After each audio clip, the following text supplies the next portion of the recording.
Today we're going to discuss government institutions and policy actors. I want to start with a brief example of the power of institutions. And usually when I talk about institutions, we'll be talking about political institutions, the presidency, Congress, courts, and then secondary to that, the bureaucracy or interest groups. So Justice Antonin Scalia was found dead in his home years ago during the Obama presidency. The president had the constitutional authority to nominate a new justice, and President Obama did just that. He nominated Merrick Garland to fill the seat, who almost no one argued wasn't qualified, but Republicans chose not to take up the nomination of Merrick Garland, and the Senate seat remained empty until after the 2016 election and President Trump was sworn into office. This example demonstrates a few things. First, gridlock in the process, and we see gridlock in American politics because of how government institutions are organized, sometimes even when there's one party in power of Congress and the presidency. So this is an example of gridlock, but it's also an example of separation of powers and checks and balances. So the president had the authority to nominate somebody to the court, but that doesn't mean that he had the power to get the Senate to do what he wanted. So the Senate was within their right to not take up the nomination, and the president was within his right to make a nomination. The result was the seat sat empty until after the 2016 election, and this really shows how important it is to understand policy actors and how important it is to understand how rules and institutions can influence policymaking. Because, of course, the Supreme Court has played a major role in policymaking by ruling certain pieces of legislation or executive orders unconstitutional.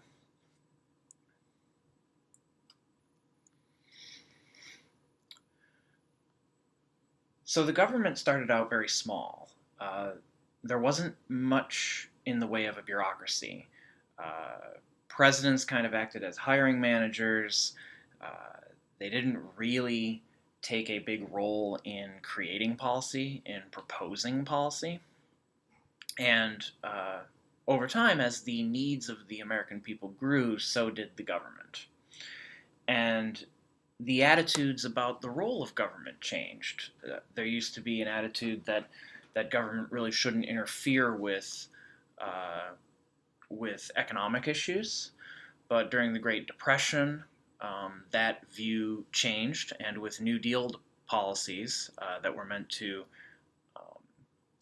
alleviate poverty and put people back to work and get us out of the Great Depression, came an increased role in government. Now, government had grown up to that point. It didn't remain small all the way up to the Great Depression, but the New Deal marked a massive growth in the role of government. And that's where we get things like Social Security, unemployment benefits, those kind of programs came from the New Deal era. The other point in history that is often pointed to as a growth in the role of our government is the Great Society. This is less well known than the New Deal. The Great Society was the anti-poverty programs of the Lyndon Johnson administration. So Lyndon Johnson wanted to declare war on poverty, and create more programs on top of what the New Deal created to strengthen the social safety net in the United States. Uh, the Great Society wasn't legislatively as successful as the New Deal. A lot of that had to do with Lyndon Johnson being distracted by the Vietnam War, which was growing unpopular too, and that was taking a lot of the focus from the American people and his administration. But out of the Great Society became the programs Medicaid and Medicare. The growth of government has effects on how society operates. People become reliant on government services for things when government steps in and takes a role. And the more government means that there's more government involvement in solving societal problems, for better or for worse. And it becomes a lot to analyze.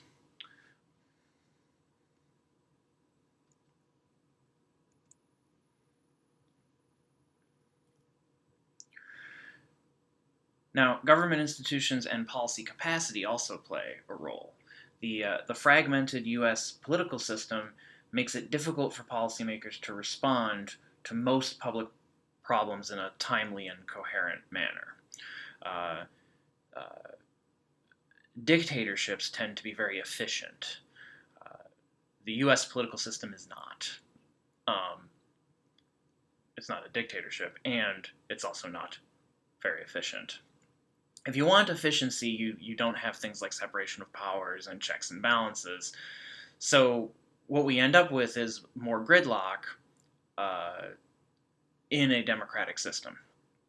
So it becomes really hard to make a timely response and a coherent response to problems. This is one of the reasons why, when it comes to foreign affairs or fighting terrorism, national security issues, we give the president a lot more power than in other issues, because it is really important to respond quickly to cases where our national security is in jeopardy. So, there are other things that also play a role here when it comes to the fragmented U.S. system, and that's policy capacity. Some states have policies that others don't, and some have the capacity to take on bigger programs and create more complex policies. So, California has different air quality standards than other states. Um, you see different education policy in in different states depending on the needs of the state. So, the part of the reason that states play such a large role is, of course, a system of federalism. And federalism, we have cooperative federalism, where the federal government plays a role in many policy areas that the state government also plays.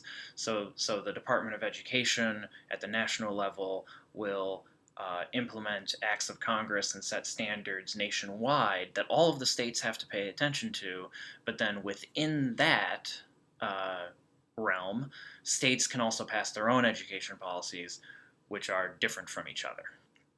So previously, I taught in the state of Georgia, where the state government mandated that any student in a state university in the state of Georgia had to take Intro to American Government at the university. Ohio is not like that. Some students have to take Intro to American Government, some do not. But then there are other standards that come from the national level that all states have to pay attention to when it comes to running their state universities. Now, incremental change is the norm. Usually, we amend a lot of policies, we make small changes, we kind of work around the edges. But that's not always the case. So there's small changes to healthcare policy, And then there's things like the Affordable Care Act or Obamacare, which is a big comprehensive policy. So incremental change is the norm, but not how things always happen.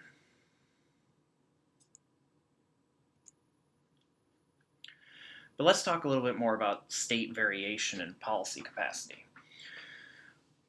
Recent politics have focused on decentralization. So since probably the 90s, 80s, 80s and 90s, we've been focusing on decentralizing a lot of policy areas.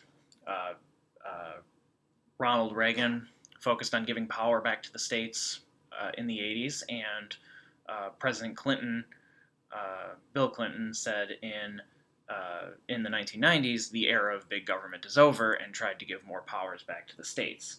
So decentralizing over the last few decades has been kind of the norm, and you could argue that other presidents have taken policy areas and done the opposite. So with President George Bush and the Department of Homeland Security, that's further centralizing a policy area.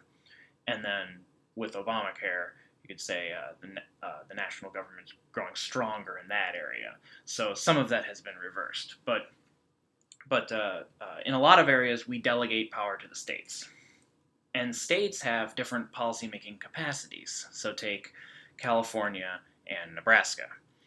California has a highly professionalized state legislature.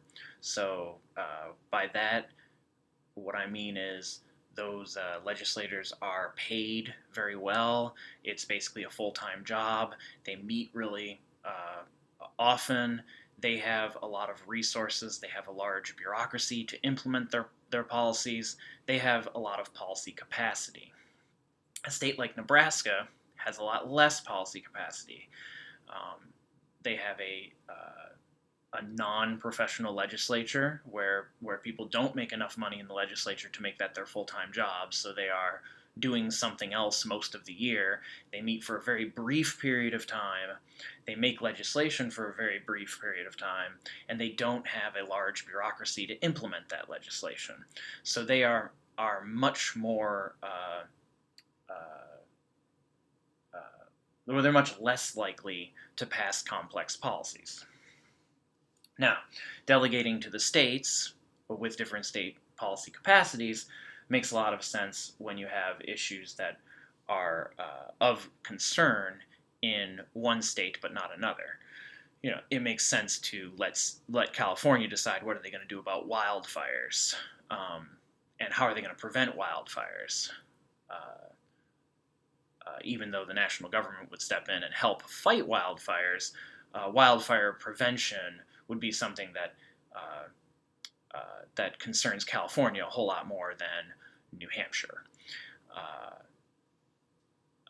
Similarly, border states that border Canada or Mexico might be more worried about immigration policy because they border another country than states, otherwise would be.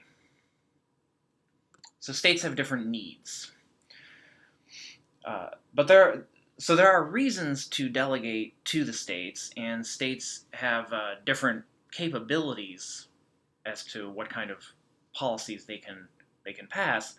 But there are reasons to be skeptical about delegating powers to states. Some problems cross borders. We're seeing this a little bit with the pandemic.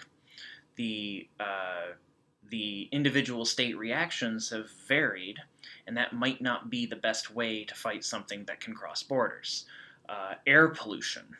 Air pollution is another one that crosses borders. In the state that I came from recently, when I was living down in Georgia, they had air quality standards for your emissions. You had to do emissions testing for your car in some counties around the Atlanta area, but in other counties you didn't have to, which didn't really make a lot of sense because you drive your car through a lot of counties. So if you're creating a higher air quality standard in one county but not the neighboring county, but we're all breathing the same air, breaking down this area to the county level doesn't make a lot of sense. Delegating that problem doesn't make a lot of sense. So some problems cross borders, and it makes sense to have a more of a national strategy.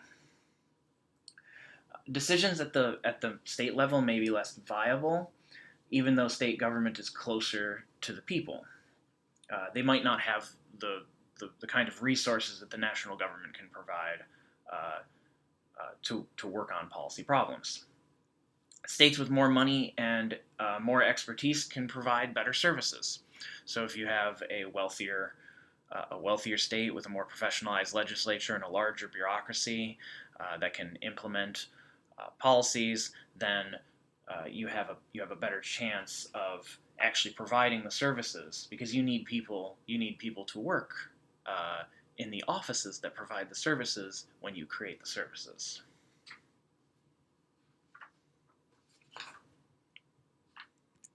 Now, the first example that I gave with Justice Antonin Scalia was an example of kind of checks and balances, separation of powers. So they're not exactly the same thing, but they are related.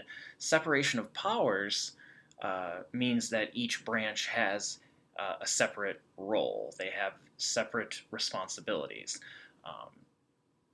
Even though the president has taken the presidency has taken on more of a legislative role since probably Franklin Delano Roosevelt.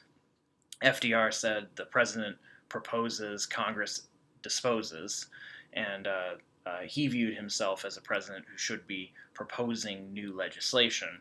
Before that, the president really didn't play as active of a role in proposing legislation. Now we expect our presidents and our presidential candidates to have a legislative agenda. So, but at the very basic level, the president is the head of the executive. They implement legislation that is passed by Congress, the House of Representatives and the Senate. Congress writes legislation and passes legislation. The courts interpret whether legislative acts or acts from the president, such as executive orders, are constitutional. So they all have different powers. They have separation of powers, and that they all do different things. But then they also have checks on each other. The court can strike down an executive order or an act of Congress as unconstitutional. The president can veto a bill that comes to his desk from Congress. Congress can override a presidential veto with a 2/3 majority. And like the example in the beginning of the video lecture here, the Senate has to approve of the president's nominations to appoint not just members of the Supreme Court, but also other lower courts and other cabinet positions and heads of different agencies. So there's checks and balances, and this definitely influences policy. If you think about the kinds of things that you can get through, you can get more extreme policies through a Congress if you don't need to worry about having the veto, getting something vetoed by the president, or if you don't need to get to a supermajority for certain things to stop a filibuster. You can see how the courts definitely, their decisions definitely influence policymaking, because they can do things like make same-sex marriage bans unconstitutional, negating a whole bunch of state-level policies. So separation of powers and checks and balances definitely influence our policymaking, and the rules matter. These institutions and the rules they work within matter. But there's also informal policy actors. There's public opinion. Public opinion plays a role in policymaking, though it's rarely determinative. It does set boundaries. So it's pretty rare that the public is strongly in favor of something, and Congress actually listens and does it. There are numerous examples of policies that people are in favor of that don't necessarily get through Congress. There's widespread support for things like background checks when it comes to gun legislation, but that doesn't necessarily mean it makes it through. And same with, like, I study public employees and their unions. There's widespread support for things like having public employees pay higher health insurance premiums, or setting a minimum for how much they have to pay to make sure that they're not paying too little into their healthcare costs. There's widespread support for that, but that doesn't mean that all states have those kinds of rules. Right to work, when put up to the public, are you in favor of right to work or not in favor of right to work? Just because it gains support doesn't mean that it gets passed through state legislatures. Which, of course, also that brings up another issue with public opinion of you have to make sure that you're actually measuring what you are trying to measure. If you ask people, do you support the estate tax, you'll get a different answer than if you ask people, do you support the death tax? And those are different terms for the same thing. So it's rarely determinative, but it does set boundaries. Legislators do pay attention to public opinion. Presidents generally pay attention to public opinion, and they generally don't want to go outside too far from the boundaries set by public opinion. Issue salience matters when it comes to public opinion. How much does the public care about something at the time? Right now, I'm guessing the public, if you polled them, would be, at the date of this recording, very interested in the pandemic and COVID-19 and what the response is to that. And that would be a very important issue. Following 9/11, Americans would have been probably answering public opinion polls saying that terrorism was the most important issue. And so beyond public opinion, then interest groups and nonprofits, they also have an influence over the policy process. There are some very powerful interest groups in the United States, and they lobby Congress, and they try to get favorable policies for the people they represent. And interest groups often get a bad reputation, but they also provide a lot of knowledge to members of Congress. Members of Congress are generalists. They're not experts in everything, but they all have to vote on all kinds of different policies. So interest groups will send lobbyists to give them information about why is this the best policy. If you're in Congress and you're taking up a piece of legislation that is going to change healthcare, it might not be a bad idea to talk to a lobbyist from the American Medical Association that represents the doctors, because that lobbyist will be able to tell you, here's how this piece of legislation is going to influence doctors. Same thing with education. It might not be a bad idea to talk to people from education groups, lobbyists from, like, the National Education Association, because they're going to be able to tell you this is how this education policy is going to impact teachers. And just like the National Rifle Association passes on a lot of information to members of Congress about what legislation will do to gun ownership, because that is their issue. So interest groups play an important role, and lobbying plays an important role in shaping policy. The media also plays an important role because it reports information that helps inform citizens, and some media do that better than others, arguably, and it's important to have a free, independent press to hold our government accountable, no matter who is in office.